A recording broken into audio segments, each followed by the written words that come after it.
नमस्कार, आप सभी के अपने चैनल जय गुरुदेव उत्तराखंड पर एक बार फिर से बहुत बहुत स्वागत है। आशा करते हैं कि आप और आपके परिजन सभी स्वस्थ होंगे। इसी कामना के साथ बढ़ते हैं आज के अद्भुत क्रमांक की ओर। आज के क्रमांक में महाराज जी से संबंधित एक ऐसी घटना का विवरण आप सभी के लिए लेकर आए हैं जो कि महाराज जी से आपके जुड़ाव को तो मजबूत करेगा ही, साथ साथ महाराज जी पर आपकी आस्था और भी घनिष्ठ हो जाएगी। तो आज एक ऐसा ही चमत्कारिक वृतांत महाराज जी से संबंधित लेकर आए हैं। तो आइए बिना देर के हुए बढ़ते हैं आज के अद्भुत क्रमांक की ओर। आप सभी तो जानते ही हैं महाराज जी कितने दयालु हैं। महाराज जी कभी भी किसी भी अपने अनन्य भक्त को दुख में, परेशानी में नहीं देख सकते। महाराज जी जब किसी अपने अनन्य भक्त की परेशानी को सुनते हैं, देखते हैं और अनुभव करते हैं तो महाराज जी से रहा नहीं जाता। महाराज जी किसी न किसी प्रकार से चमत्कारिक स्वरूप में उस उक्त भक्त की सहायता हेतु स्वयं ही पहुंच जाते हैं। तो आज ऐसी ही एक घटना आप सभी से साझा करने जा रहे हैं। तो ये बात है उत्तर प्रदेश के रामपुर जिले की, जहां पर क्या होता है कि रामपुर के एक भक्त जो कि पुलिस में एक बड़े अधिकारी हैं, उनकी पुत्री को टाइफाइड की समस्या हो गई थी। काफी पुरानी बात है। तो उस टाइफाइड के बिगड़ जाने से उनकी पुत्री की मरणासन्न स्थिति हो गई थी। टाइफाइड जैसी बड़ी बीमारी में डॉक्टर जो थे वे खाना पीना बिल्कुल बंद कर देते थे, जिसके कारण उनकी पुत्री की तबीयत इतनी खराब हो चुकी है, इतनी कमजोरी आ गई है कि बिल्कुल गंतव्य की ओर अग्रसर हो चुकी है। तो हुआ यह है कि रामपुर से महाराज जी के लिए नैनीताल को एक पत्र आया है, यानी कि रामपुर से महाराज जी के लिए एक पत्र भेजा गया है जिसमें उक्त लड़के की परेशानी के विषय में लिखा गया है। और उस लड़की की अंतिम इच्छा यह है कि वे मरने से पहले, मृत्यु से पहले महाराज जी के दर्शन करना चाहती है। लेकिन अब देखिए महाराज जी का चमत्कार क्या है कि महाराज जी तो अंतर्यामी हैं।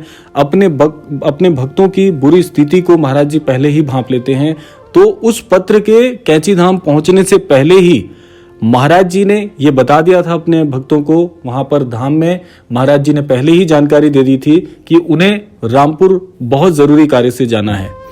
तो हुआ यह है कि रामपुर उस लड़की के घर पहुंचते ही महाराज जी जो हैं वो सीधे उस लड़की के कमरे में पहुंच गए हैं, जहां पर लड़की विश्राम कर रही है, जहां पर मरणासन्न स्थिति में बिस्तर पर वह लड़की लेटी हुई है।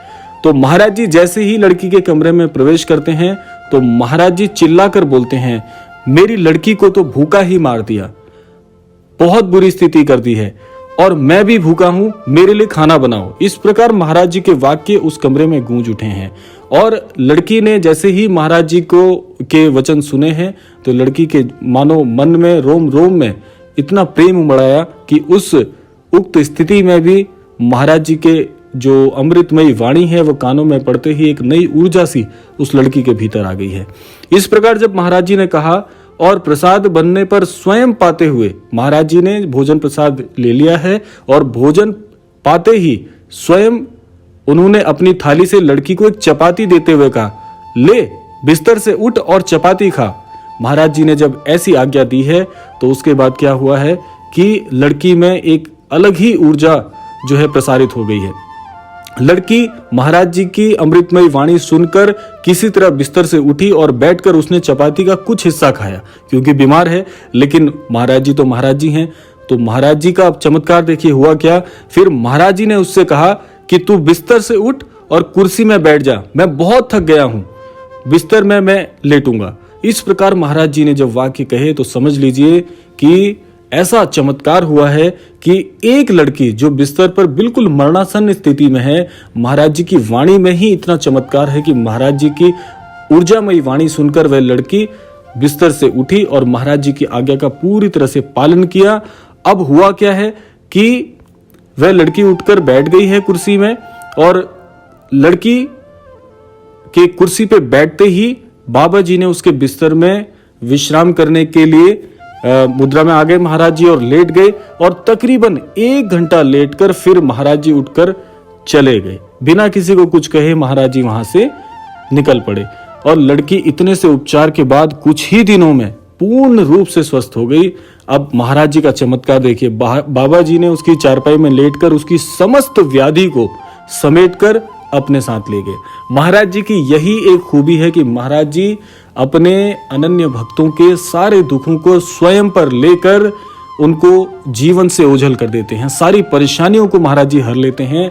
तो इस कथा में आप देखिए क्या चमत्कार हुआ है कि महाराज जी ने सारे कष्ट उस लड़की के हर लिए। और सोचिए, जो लड़की मरणासन्न स्थिति में थी, बिस्तर में लेटी हुई थी, उसका सारा कष्ट, यहां तक कि आप यह कह सकते हैं कि उसकी पूरी मृत्यु का जो कष्ट था, जो मरणासन्न स्थिति थी, उसको महाराज जी ने हर कर एक नए जीवन को प्रदान किया।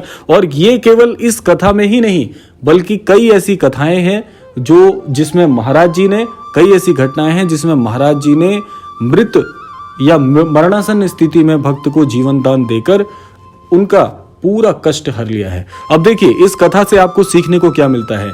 ये तो बात हो गई कथा की, वृतांत की। अब आप क्या समझ सकते हैं। देखिए, महाराज जी जीवन में चमत्कार करने के लिए सदैव जाने जाते हैं, और चमत्कार भी ऐसे कि जिस पर किसी को विश्वास ही ना हो, ऐसा हतप्रभ कर देने वाली घटनाएं महाराज जी करते हैं।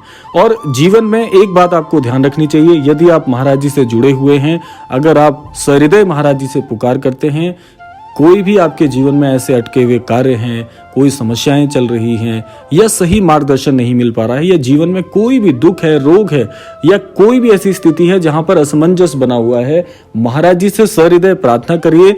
और ये मत सोचिए कि महाराज जी हम पर नजर नहीं बनाए हैं, या महाराज जी हमसे रूठ गए हैं, या महाराज जी हमारी इच्छाएं पूरी नहीं कर रहे हैं। महाराज जी से जुड़ने वाले प्रत्येक भक्त को ये बात याद रहनी चाहिए कि वह महाराज जी के सानिध्य में है, महाराज जी की ओट में है, महाराज जी का अभय हस्त उस अमुक व्यक्ति के ऊपर है। तो घबराने जैसी कोई बात नहीं है। जीवन में कोई भी कष्ट यदि होगा तो महाराज जी स्वयं हर लेंगे उसे। और जीवन में महाराज जी की एक बात आपको और मैं कहना चाहूंगा कि महाराज जी के अनन्य भक्तों के जीवन में यदि कोई महाकष्ट भी आता है तो उस महाकष्ट में से महाशब्द महाराज जी हटा देते हैं और छोटा मोटा कष्ट जीवन में रह जाता है। तो इसलिए परेशान मत होइए। और ये भी हो सकता है, देखिए एक बात इसमें बड़ी संभावना है कि ये मत सोचिए कि महाराज जी के रहते हमारे जीवन में कष्ट क्यों आ रहे हैं। हो सकता है जिन्हें आप कष्ट समझ रहे हो, जितना कष्ट आपको दिख रहा हो सकता है महाराज जी की कृपा से वे केवल उतना ही रह गया हो, महज उतना सही आपको दिख रहा हो सकता था वे कष्ट इतना बड़ा था कि आप उसे झेल भी नहीं पाते। तो इसीलिए महाराज जी के होते हुए आपको बिल्कुल भी चिंता करने की आवश्यकता नहीं है।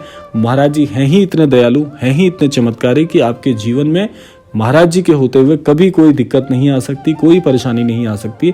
बस श्रद्धा पूर्वक अपनी सेवा और महाराज जी की शिक्षाओं का अनुसरण करते रहिए, उनको प्रवाहित करते रहिए और उनका पालन करते रहिए। आप पाएंगे कि जीवन में आपके बड़े से बड़े कार्य जो आपको दिख रहे हैं या असंभव से दिखने वाले कार्य बड़ी ही सुगमता और सरलता के साथ हो जाएंगे। यही है महाराज जी का चमत्कार। और महाराज जी के अनन्य भक्तों को घबराने की कभी आवश्यकता नहीं है। महाराज जी सदैव आपके आसपास ही होते हैं। अनुभव करने वाले के हृदय में ये बात होती है कि आप उनका अनुभव कैसे कर पा रहे हैं। तो यह था आज का अद्भुत क्रमांक। आशा करते हैं आज के क्रमांक से आपको अवश्य ही कुछ महत्वपूर्ण जानकारी प्राप्त हुई होगी। और इसी विशेषांक के साथ समय आ गया है विदा लेने का, लेकिन विदा लेने से पूर्व समय है प्रार्थना का। तो आज के इस क्रमांक से यही प्रार्थना करना चाहूँगा सभी अनन्य भक्तों के लिए कि महाराज जी सभी पर अपना अभय हस्त बनाए रखें, सभी के जीवन में उन्हें सद्बुद्धि सन्मति प्रदान करें और इस संपूर्ण विश्व का कल्याण करें। इसी कामना के साथ विदा लेते हैं, मिलते हैं अगले क्रमांक में। तब तक के लिए जय श्री राम, जय गुरुदेव, जय उत्तराखंड।